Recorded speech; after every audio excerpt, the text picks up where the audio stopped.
Tentang hidup yang bajik. Karya Cicero.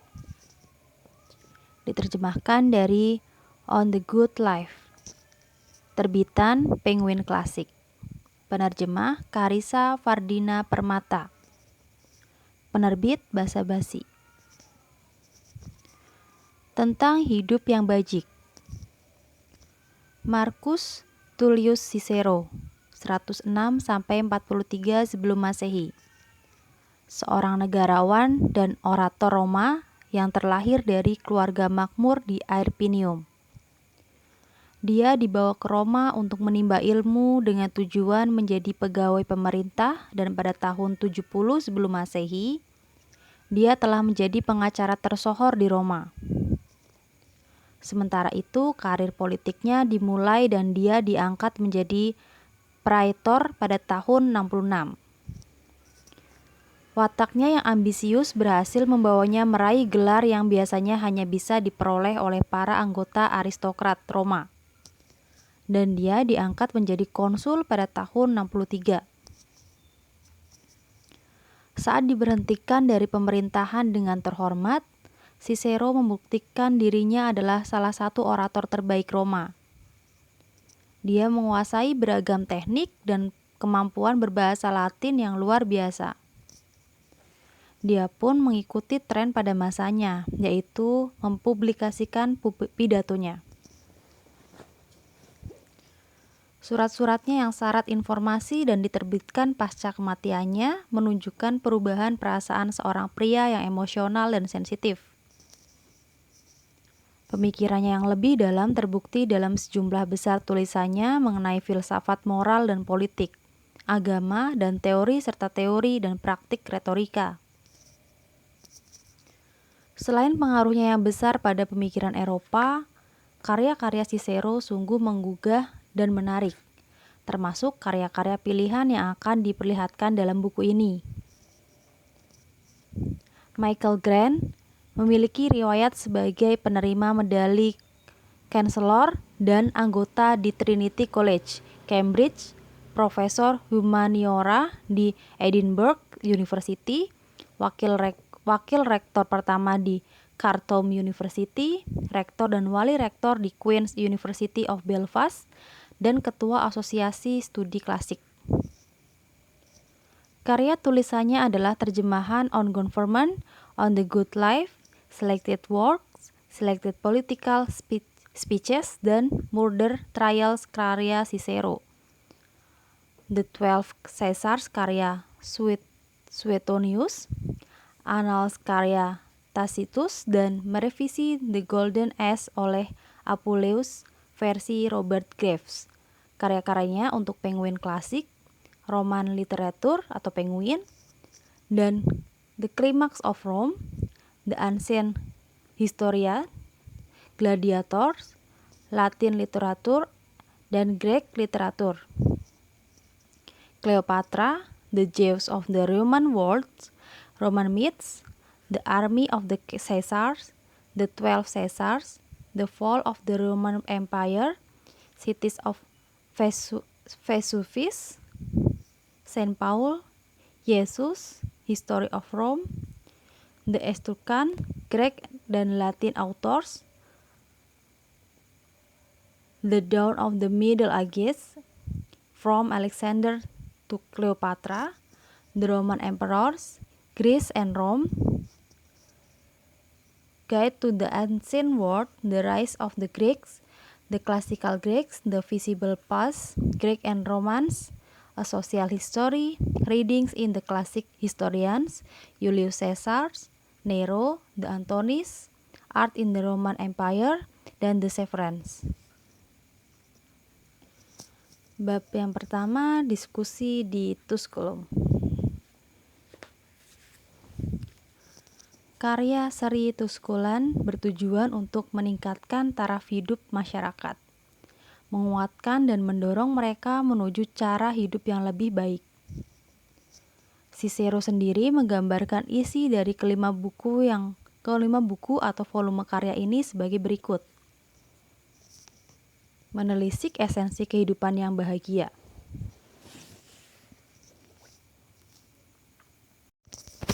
Volume pertama menjabarkan bahwa kematian tidak perlu ditakuti, dan volume kedua menjabarkan bahwa rasa sakit itu tertahankan. Volume ketiga menunjukkan bahwa kesedihan yang bisa diatasi. Volume keempat membahas kekacauan pikiran, dan volume kelima membahas teori yang mencerahkan bidang filsafat bahwasanya kebaikan moral sudah cukup membahagiakan siapapun. Inti dari keempat volume pertama adalah pandangan bahwa manusia mampu bersikap rasional meski di bawah pengaruh rasa takut, rasa sakit, dan kekacauan emosional.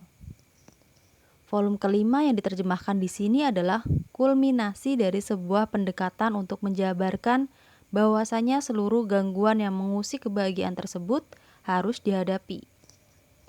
Isi dari volume ini disimpulkan dalam satu pandangan bahwa kebaikan moral sudah cukup untuk kehidupan yang bahagia. Namun, salah satu pertanyaan dasar yang harus dibahas adalah ada atau tidaknya kebaikan selain moral. Buku yang dipuji oleh Erasmus pasti layak dibaca. Namun, perdebatan di Tusculum adalah judul menakutkan yang berhasil membuat karya ini dan sangat berlawanan dengan masa-masa sebelumnya tidak diminati. Namun ini karya Cicero yang lebih mudah, dan jika kita bisa mengesampingkan ketidaksukaan kita untuk diceramahi, buku ini juga salah satu karyanya yang paling menghibur, serta mencerminkan karakternya. Seri Tusculan dimulai pada masa terburuk bagi Cicero, tahun terakhir kediktatoran Caesar, ketika sang orator ini tidak bisa berpolitik. Buku ini didedikasikan kepada Brutus yang tegas, Brutus yang menjadi pembunuh Caesar, Brutus yang setahun sebelumnya diundang oleh Cicero untuk menceritakan dua leluhurnya, Lucius Brutus yang mengusir tiran Tarquinius dan Lucius Ahala yang membunuh Maelius, yang juga merupakan tiran. Namun pada Februari 45 sebelum Masehi, Cicero didera duka yang luar biasa karena kematian putrinya Tullia. Di tengah kesedihannya, dia menyatakan betapa kematian akan melegakannya, karena Tullia telah tiada dan ia tidak lagi bisa menjadi negarawan. Pada akhirnya, dia membuat seri Tusculan untuk menjelaskan bahwa cobaan dalam hidup harus dihadapi. Dia menguatkan diri sendiri, orang lain, dan dunia pun seringkali terhibur dengan membaca tulisannya. Terlepas dari situasinya, Cicero memiliki alasan khusus ketika memilih untuk membahas topik ini. Dalam buku sebelumnya, On the Civ, Good and Evil, De Finibus, dia memberikan pandangan yang berbeda. Dia merenungkan aspek teoritis, etika, dan menjabarkan prinsip-prinsip perilaku manusia. Sekarang inilah saatnya mempelajari penerapan dari doktrin-doktrin tersebut. Adegan dalam buku ini terjadi di villa peristirahatan Cicero Tusculum, di dekat Frascati, 21 km dari Roma. Dia punya banyak rumah, kebanyakan berukuran tidak terlalu besar, meski sebenarnya ia mampu membelinya, tapi villa itu adalah favoritnya. Dia membelinya pada tahun 68 sebelum Masehi di lahan bergengsi dengan uang istrinya Terentia. Pernah terfikir olehnya untuk menjualnya ketika villa ini rusak akibat situasi politik pada masa masa pengasingannya. Tapi dia berulang kali mengatakan betapa villa ini amat berharga dalam suratnya.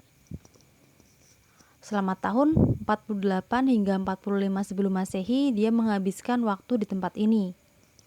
Menurut gambaran dari Merivale, di tempat ini Cicero bahkan bisa melihat 7 bukit yang berangsur menghilang di telan cakrawala. Villa ini dan bangunan-bangunan di sekitarnya dipenuhi karya seni Yunani, termasuk patung Hermatena di atas pilar persegi yang amat dibanggakannya. Sebuah genteng dengan ukiran nama Cicero ditemukan di Tusculum sekitar tahun 1740. Kemudian ditemukan reruntuhan yang diduga adalah rumahnya, tetapi dugaan itu terlalu optimis karena banyak rumah-rumah orang Roma lainnya di sana. Salah satunya adalah Lucius Licinius Lucullus yang memiliki perpustakaan besar yang sering dikunjungi oleh Cicero. Pada tahun 46 sebelum Masehi, Cicero mengundang menantunya Publius Cornelius Dolabella dan seorang letnan Caesar Aulus Hirtius untuk menginap di vilanya dan memberikan pelajaran mengenai retorika setelah menyuruh mereka makan. Karya yang satu ini yang ditulis Cicero untuk kita pelajari adalah produk dari perdebatan 5 hari yang menyerupai perdebatan lainnya. Tapi kali ini mengenai filsafat, meski seluruh dialognya adalah kerangka fiktif dari pemikiran penulis. Tidak diketahui apakah keberadaan dua partisipan dalam diskusi berikut ini nyata adanya, meski pembicara utama yang cenderung melakukan monolog mengucapkan kata-kata Cicero dalam manuskrip yang ditemukan pada abad ke-6 sebelum Masehi dan seterusnya. Dua orang yang terkadang digambarkan sebagai magister dan discipulus atau bahasa Latin dari guru dan murid. Huruf awal ditulis dalam bahasa Yunani. Manuskrip abad pencerahan mengubah awalan delta dari discipulus menjadi A, sehingga membingungkan para komentator setelahnya. Di sini saya menyebut kedua tokoh dengan Cicero dan teman. Diskusi di Tusculum 5. Brutus, ini adalah hari kelima sekaligus yang terakhir untuk diskusi kita di Tusculum. Ini juga hari ketika kita membahas subjek yang amat disukai. Buku yang kau tulis dengan cermat dan didedikasikan untukku, juga sekian banyak pembicaraan kita, membuatku yakin akan pandanganmu bahwa untuk menjalani hidup yang bahagia, yang kita butuhkan hanyalah kebaikan moral. Tentu saja karena kita orang yang makmur dan memiliki harta. Itu sesuatu yang sulit untuk dibuktikan. Tetap saja kita harus berubah agar orang-orang menerima kesimpulan ini. Karena kebaikan moral adalah esensi atau inti dari filsafat yang demikian luas. Itulah alasannya para filsuf generasi awal tidak memedulikan semua dasar pertimbangan dan benar-benar berupaya keras mencari cara terbaik menjalani hidup. Alasan mereka sungguh-sungguh mendedikasikan kepedulian dan fokus dalam tugas ini adalah keyakinan mereka tentang cara meraih kebahagiaan. Sebagaimana yang pernah kusampaikan, jika kebahagiaan hanya berasal dari kebaikan yang bermoral, sebuah ide yang mereka ciptakan dan jabarkan, tidak ada yang meragukan filosofi itu. Filosofi yang mereka ciptakan dan dilanjutkan oleh kita. Memang filosofi tersebut adalah ilmu yang mulia. Namun coba kita bayangkan seandainya cara hidup yang baik bergantung pada kejadian-kejadian yang tidak terduga. Sehingga jika kejadian yang tidak tepat terjadi, maka kebaikan tersebut tak akan bisa didapatkan lagi. Jika memang demikian, maka yang bisa kita lakukan untuk hidup bahagia adalah dengan mengharapkan yang terbaik dan berdoa agar kebahagiaan kelak menghampiri. Jika situasinya seperti itu, maka berbuat baik tidak menguntungkan kita sama sekali. Jika aku mengingat pengalaman pribadiku, juga bencana yang melandaku, beberapa kali aku sempat meragukan teori moral tersebut. Kerapuhan dan keraguan manusia sungguh menakutkan. Paling menggangguku adalah fakta bahwa alam tidak hanya memberi kita raga yang lemah dan rentan terhadap penyakit, tak tersembuhkan dan rasa sakit luar biasa, tetapi juga memberikan hati dan jiwa yang tak kalah lemahnya. Hati dan jiwa kita demikian rumit, memiliki rasa sakit dan masalah sendiri. Ketika pemikiran seperti itu terasa menyesakan, aku mencoba merenungkan bahwa mungkin aku telah menilai kebaikan moral tidak berdasarkan kekuatan sejatinya, tetapi berdasarkan kekurangan yang ada pada manusia, termasuk diriku. Jika kebaikan moral benar-benar ada, Brutus pamanmu yang menghilangkan keraguanku, berarti kebaikan moral pasti mampu tetap berdiri tegak di tengah bencana duka lara manusia. Kebaikan moral bisa memandangi umat manusia, lalu mencibir kekacauan kehidupan mereka yang fana. Kebaikan moral tidak akan bisa dihapuskan dan sepenuhnya bergantung pada dirinya sendiri. Sementara itu, kita yang fana ini tidak bisa seperti itu. Ketika nasib buruk akan mendera kita, ketakutan luar biasa membuat kita tunduk kepadanya. Dan saat nasib buruk itu benar-benar datang, reaksi kita berlebihan lagi karena penderitaan yang ditimbulkannya. Perasaan-perasaan seperti itu membuat kita menyalahkan situasi, sementara semua ketidakberuntungan kita adalah kesalahan sendiri. Obat untuk kekurangan ini, kegagalan dan kesalahan kita adalah filsafat. Sejak masih muda sekali, aku memilih untuk mendalaminya dengan antusiasme yang tinggi. Sekarang di tengah-tengah kesedihanku, saat nasib buruk tengah menjatuhkanku, sekali lagi aku menghibur diri dengan cara yang sama ketika aku menjajaki kehidupan nyata. Filsafat, pedoman hidup, pencari kebaikan dalam diri kita, dan pemusnah segala kejahatan. Jika bukan karena pedomanmu, akan menjadi apa diriku, juga kehidupan umat manusia? Engkaulah yang membuat kota-kota menjadi ada. Sebelum itu, manusia menyebar ke berbagai tempat, tetapi engkau yang menyatukan mereka menjadi masyarakat. Pertama-tama mereka disatukan dengan hidup bersama di bawah satu atap, lalu menikah sehingga mereka bisa berkomunikasi satu sama lain melalui bahasa dan tulisan. Pencipta hukum, guru moral, dan penegak keteraturan, semua adalah engkau. Kini kau menjadi pelindung dan penyelamatku. Aku amat bergantung kepadamu di masa lalu, dan kini ketergantunganku kepadamu demikian penuh dan utuh. Satu hari mematuhi peraturanmu lebih baik dari berbuat kesalahan dalam keabadian. Pertolonganmu adalah harta terindah di dunia ini. Engkaulah yang membawa kedamaian ke dalam hidup kami. Engkaulah yang membebaskan kami dari ketakutan akan kematian. Ironisnya, sulit sekali membuat manusia menghargai dan mengakui manfaat dan pertolongan filsafat. Banyak orang yang justru mengabaikannya, bahkan menghinanya. Aneh sekali rasanya jika ada orang yang ingin menghina pedoman hidupnya. Menghina sesuatu yang jelas-jelas seharusnya dijunjung tinggi adalah kelancangan yang sungguh rendah.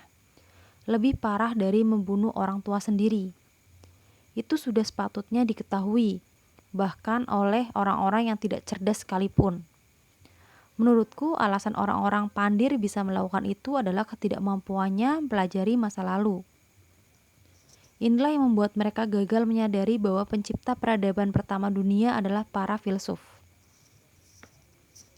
Meski kita tahu bahwa filsafat telah lama ada, harus diakui nama filsafat itu sendiri disepakati baru-baru ini. Jika kau lebih suka menyebutnya kebijaksanaan, maka kau menggunakan nama yang sama tuanya dengan filsafat itu sendiri. Di masa lalu, kebijaksanaan adalah nama untuk ilmu yang mempelajari fenomena benda-benda langit dan bumi, serta penciptaan dan penyebabnya.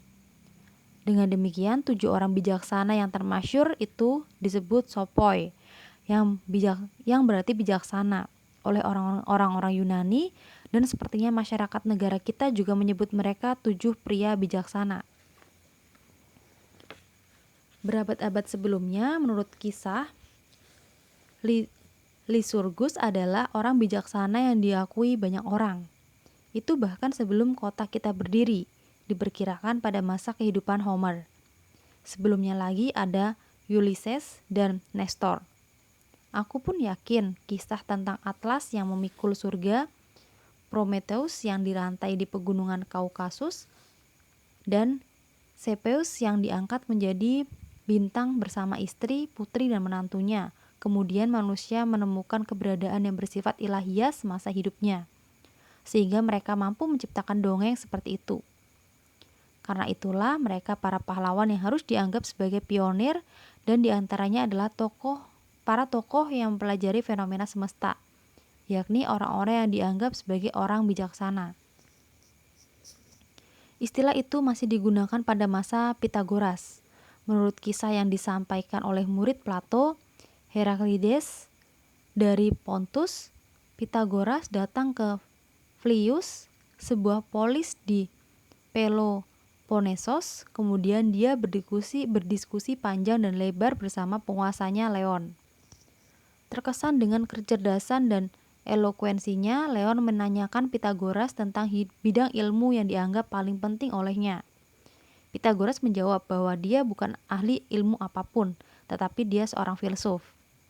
Leon terkesima dengan kata yang terdengar asing itu, lalu menanyakan perbedaan filsuf dari orang-orang biasa. Kisah dilanjutkan dengan Pythagoras yang menjawab bahwa kehidupan manusia baginya tak ubahnya olimpiade yang didatangi orang-orang dari seantero Yunani untuk menyaksikan pertandingan luar biasa.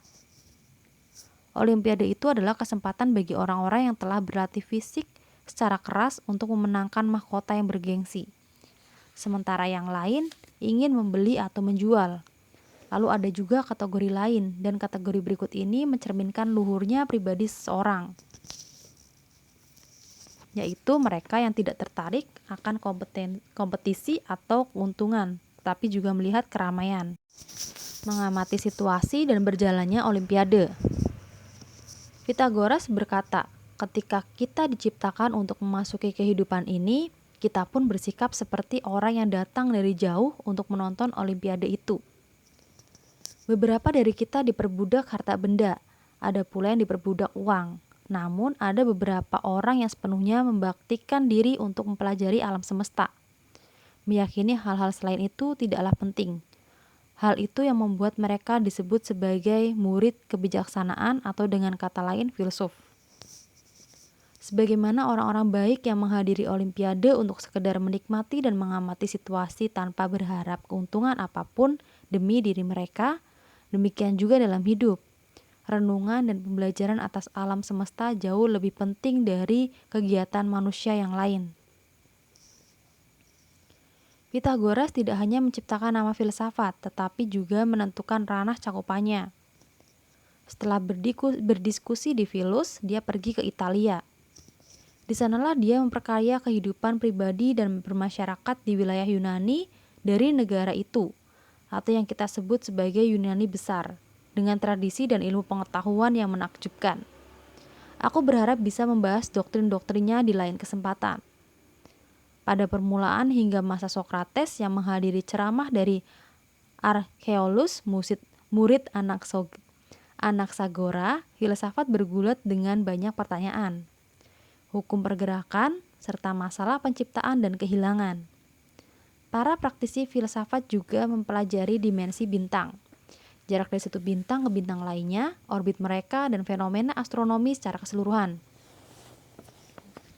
Akan tetapi Sokrates yang pertama kali merintis cabang ilmu ini, dia membuatnya dikenal dalam kota-kota yang dihuni manusia, kemudian memasuki rumah mereka, dan mewajibkan kita untuk mempertanyakan cara hidup dan berperilaku, serta apa yang baik dan yang jahat. Ragam metode diskusinya, kerumitan materinya, dan kehebatan dari kecerdasannya telah mendorong lahirnya aliran-aliran filsafat baru yang berbeda, menghasilkan pandangan yang kontradiktif, dan semua itu diabadikan dalam tulisan Plato. Aliran yang ku ikuti menurutku paling mendekati Sokrates berdasarkan metodenya. Aliran itu memungkinkan untuk tidak mengekspresikan pendapat pribadiku, sementara aku bisa mengoreksi kesalahan orang lain dan mencari tahu solusi yang paling baik. Apapun isu yang dihadapi, ini adalah pendekatan yang digunakan oleh Carneades dengan efektivitas dan elokuensi yang menakjubkan, dan aku sendiri berulang kali menggunakannya. Aku pun menggunakannya dalam percakapan yang sedang kita lakukan di Tusculum. Pembicaraan yang kita lakukan selama 4 hari telah kutuliskan, dan aku mengirimkannya kepadamu. Saat hari kelima tiba, kita duduk lagi di tempat yang sama dan membahas tema apa yang sebaiknya kita diskusikan selanjutnya. Begitulah percakapan kita. Teman, aku tidak percaya bahwa menjadi baik saja cukup untuk membuat manusia bahagia. Cicero, sungguh? Biar ku beritahu, sahabatku. Brutus mempercayai itu. Jangan tersinggung, tapi aku lebih mempercayai pendapatnya daripada temanmu. Teman, aku sudah menduganya. Namun saat ini persahabatanmu dengan Brutus tidak penting. Yang perlu dibahas adalah penyangkalanku tadi, dan itulah yang kuharap akan kau pikirkan. Cicero, jadi kau sungguh yakin bahwa kebaikan moral takkan bisa menciptakan kehidupan yang bahagia? Teman, ya, aku yakin tidak bisa. Cicero, kalau begitu katakan kepadaku, apakah kau setuju bahwa menjadi orang baik sama seperti hidup dengan bajik? terhormat, suci dan bisa dikatakan sejahtera? Teman, tentu saja, karena seorang manusia mampu untuk menjalani hidup dengan bajik, terhormat, suci dan sejahtera meski dia sedang disiksa. Itu jika kau setuju interpretasiku akan kata sejahtera. Sejahtera menurutku berarti kesetiaan, harga diri, kebijaksanaan dan keberanian. Karena kualitas-kualitas tersebut yang bisa menguatkan manusia ketika dia diterpa cobaan. Akan tetapi bukan begitulah seharusnya kehidupan yang baik. Cicero, baiklah, apa maksudmu ketika kesetiaan, harga diri, keberanian, kebijaksanaan dan kebajikan lainnya ditunjukkan di hadapan penyiksa? Dan jika kita tidak terpengaruh sama sekali oleh siksaan dan rasa sakit terberat, maka kebahagiaan sebenarnya tengah meninggalkan kita? Teman, jika kau ingin menekankan poinmu, kau harus menggunakan argumen baru. Argumen yang baru saja kau katakan tidak menarik bagiku. Semuanya sudah usang. Lagi pula teori-teori stoik seperti itu mengingatkanku akan anggur ringan yang tidak enak jika dicampur. Artinya teori macam itu sebaiknya disesap sedikit saja. Tidak perlu direnungkan terlalu dalam. Contohnya kisah-kisah kebajikan yang kau sebutkan dan kerelaan para tokohnya untuk menjalani siksaan. Semuanya menyiratkan banyak hal, dan seseorang pasti ingin menyimpulkan bahwa pada akhirnya kebahagiaan akan menyelimuti mereka, karena mereka tidak pantas untuk ditelantarkan. Namun ketika kita mengabaikan kisah-kisah itu dan melihat kenyataan yang pahit, maka akan muncul satu pertanyaan, bagaimana bisa seseorang yang disiksa merasa bahagia? Itulah pertanyaan yang harus kita ajukan. Sementara itu, kita tidak perlu mengkhawatirkan nilai-nilai kebajikan akan memudar hanya karena kebahagiaan tidak ada. Hal itu dikarenakan elemen esensial dalam setiap kebajikan adalah kehati-hatian. Kehati-hatian mampu mendorong kita untuk merasakan atau mengatakan bahwa tidak semua orang yang baik berbahagia. Sebagai contohnya, kita bisa mengenang kejadian yang menimpa Marcus Atilius, Quintus Capio, dan Manius Aquilius. Takdir ketiganya membuktikan kondisi yang kontradiktif dari teori. Dengan demikian, jika kau masih ingin melanjutkan diskusi berdasarkan dongeng alih-alih fakta, maka kehadiran kebahagiaan di bawah siksaan dikalahkan oleh kehati-hatian yang tidak terkait sama sekali dengan rasa sakit dan siksaan. Cicero, baiklah, kalau kau boleh mengatakan itu jika mau. Mesti aku merasa kau tidak adil dengan lebih dulu mendikte apa yang ingin kutanyakan. Namun ada satu pertanyaan yang ingin kuajukan. Apakah menurutmu diskusi kita beberapa hari lalu membuahkan hasil? Teman, tentu saja, bahkan substansial. Cicero. Jika demikian, mari kita sepakati saja bahwa pertanyaan seperti ini sudah diselesaikan. Teman, apa maksudmu? Cicero, maksudku begini. Kita sudah menyimpulkan bahwa kekacauan dan porak-porandanya jiwa ketika sedih atau murka akibat dorongan impulsif atau sebab lainnya tidak terkalahkan oleh kebahagiaan. Sebagai contohnya, siapapun yang takut kepada kematian atau rasa sakit pasti tidak bahagia, karena rasa sakit pasti akan selalu ada, dan kematian selalu mengintai kita. Atau sebagaimana yang sering terjadi, seorang manusia takut akan kemiskinan, hinaan, dan skandal. Jika manusia takut akan kelelahan raga, kebutaan, dan perbudakan bencana yang sering kali tidak hanya menerpa satu orang, tetapi satu komunitas, tentu saja mereka yang mengalami semua itu tak akan merasa bahagia. Kemudian ada orang-orang yang tidak hanya takut semua keburukan itu akan menerpa mereka, tetapi benar-benar harus atau bahkan sedang mengalaminya. Mungkin pengasingan juga bisa ditambahkan ke sederet bencana buruk yang ditakutkan, termasuk kebencian dan tidak memiliki keturunan. Bagaimana bisa orang yang mengalami semua itu sungguh-sungguh berbahagia? Atau ketika ada seorang pria yang dibutakan nafsu hingga ia melakukan kebejatan, menuruti semua kehausan hasratnya meski dia tidak pernah terpuaskan dan justru semakin gila. Jelas sekali dia adalah orang yang tidak bahagia. Contoh lainnya adalah seorang yang sangat suka berkelakar hingga ia sendiri larut dalam hiburan yang tak berfaedah dan kegilaan. Orang seperti itu mungkin mengira dirinya bahagia, tetapi semakin ia percaya, maka sebenarnya semakin menyedihkan hidupnya sebenarnya. Kebalikan dari orang-orang yang tidak bahagia adalah orang berbahagia, yang tidak mewaspadai ketakutan, tidak tenggelam dalam kesedihan, tidak merasa kekurangan, dan tidak terlarut dalam kegembiraan yang semu. Ketika tidak ada sedikit pun angin yang bisa mengacaukan gelombang di laut, maka itu berarti air tenang. Cara yang sama bisa digunakan untuk menggambarkan sebuah jiwa. Tenang itu jika tidak ada gangguan yang mampu membuatnya merasa terusik. Dengan begitu, jika ada orang yang mampu menganggap cobaan sebagai anugerah dan kuat menjalani hidup, orang yang tak terganggu dengan tekanan atau terhasut hasrat, orang yang tidak tertarik sama sekali dengan kepuasan yang semu, jika orang seperti itu memang ada, maka dia sudah pasti berbahagia. Fakta bahwa kebahagiaan tersebut bisa diraih dengan kesempurnaan moral menunjukkan bahwa kebaikan yang seperti itu sendiri sudah cukup, tanpa faktor pendukung lainnya, untuk membuat siapapun bahagia. Teman, ya akhirnya ada satu pernyataan yang benar. Maksudnya adalah tidak diragukan lagi orang-orang yang tak merasa takut, tidak tertekan, atau tidak khawatir jatuh miskin adalah orang yang bahagia. Aku setuju denganmu. Lalu poin yang kau sebutkan sebelumnya bahwa tidak terganggunya sebuah jiwa merupakan sumber kebijaksanaan tidak perlu lagi diperdebatkan karena sudah ditentukan di awal diskusi kita. Cicero, jadi sudah selesai. Tampaknya pertanyaan kita sudah terjawab. Teman, menurutku sudah mendekati selesai.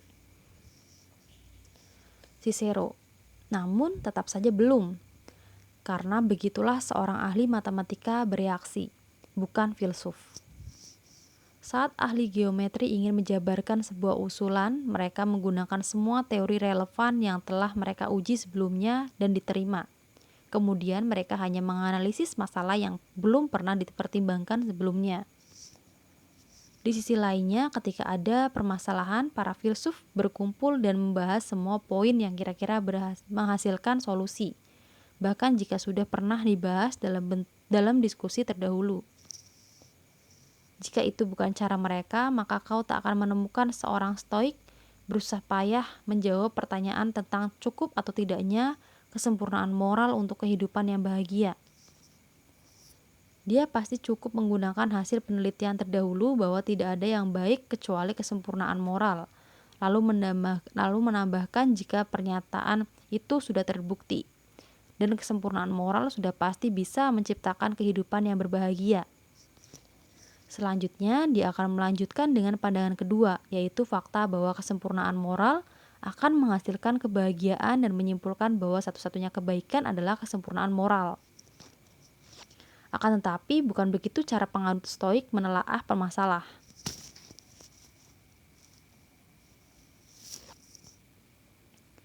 Mereka memiliki serangkaian buku yang berisi pelajaran tentang kesempurnaan moral, dan satu rangkaian buku lainnya yang membahas kebaikan hakiki.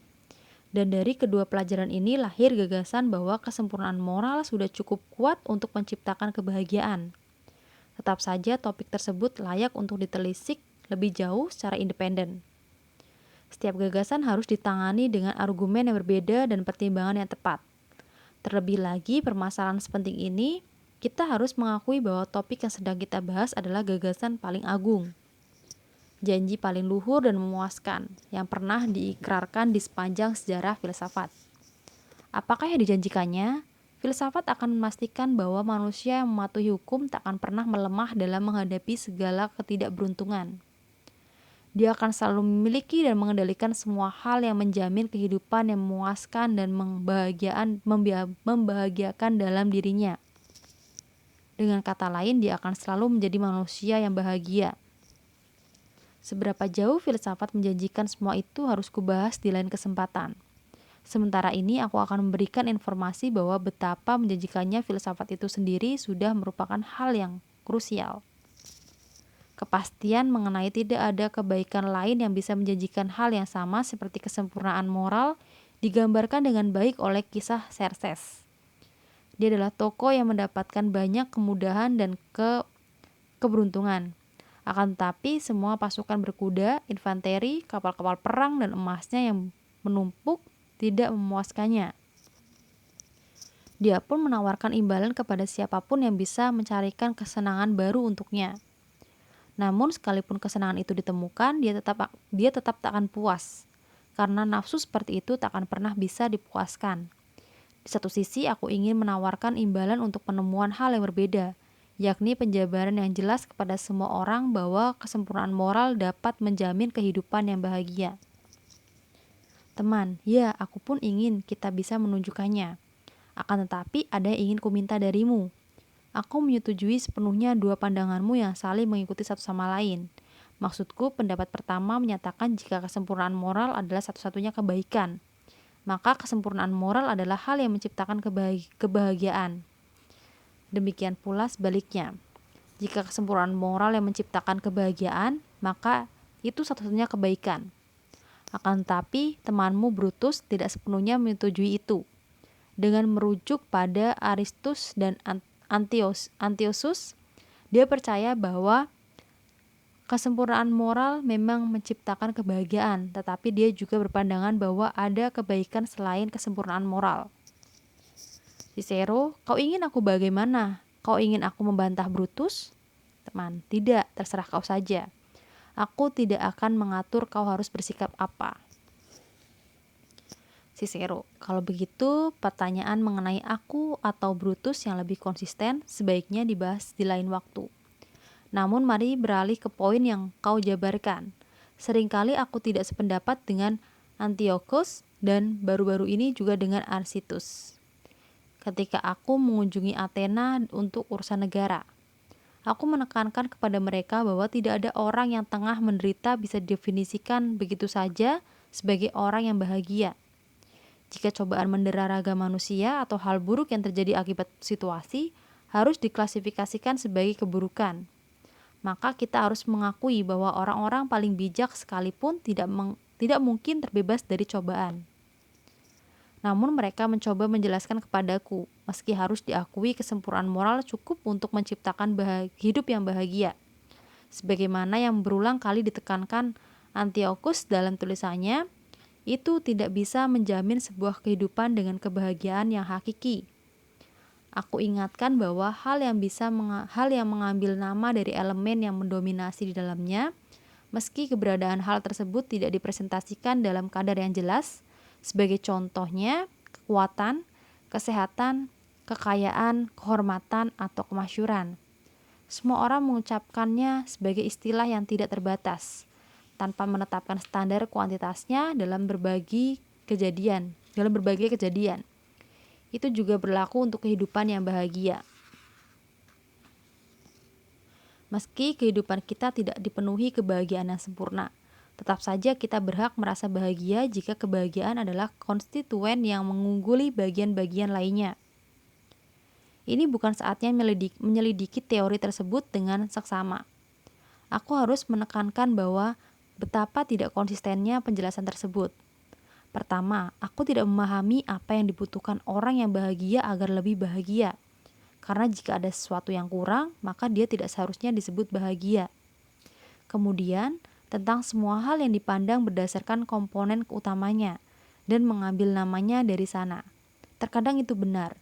Namun, sebagaimana yang pernah diajarkan, jika ada 3 kategori kebaikan, maka harusnya ada 3 kategori kejahatan juga. Seandainya ada seorang pria yang didera 2 kategori kejahatan, maka dia menderita akibat dari situasi atau dari ketidakberuntungan.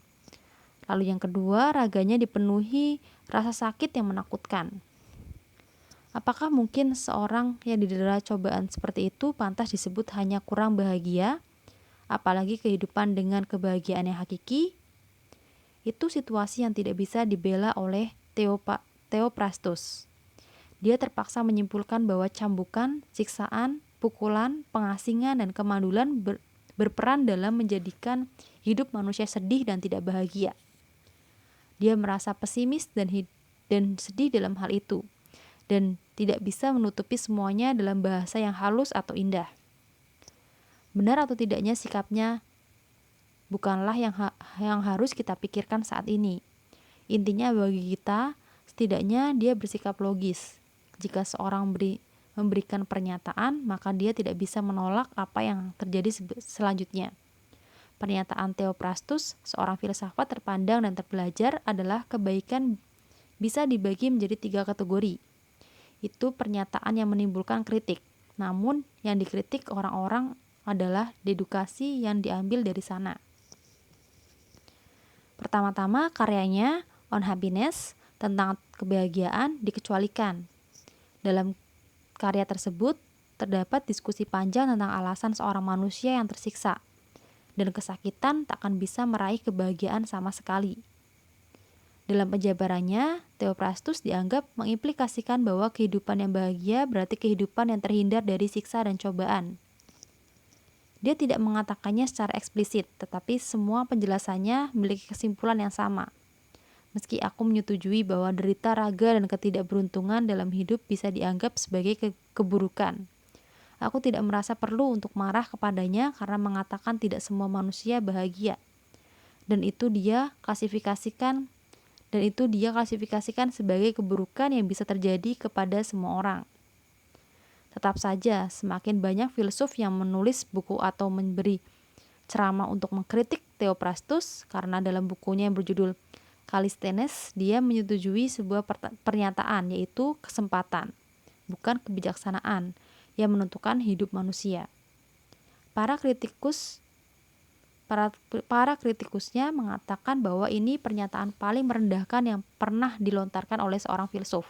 Itu benar. Akan tetapi pernyataan tersebut tetap logis. Karena jika hidup kita amat bergantung pada raga dan situasi eksternal, maka sudah seharusnya disimpulkan bahwa kesempatan yang berperan besar dalam fenomena fisik dan non-fisik lebih kuat dari faktor rasional lainnya.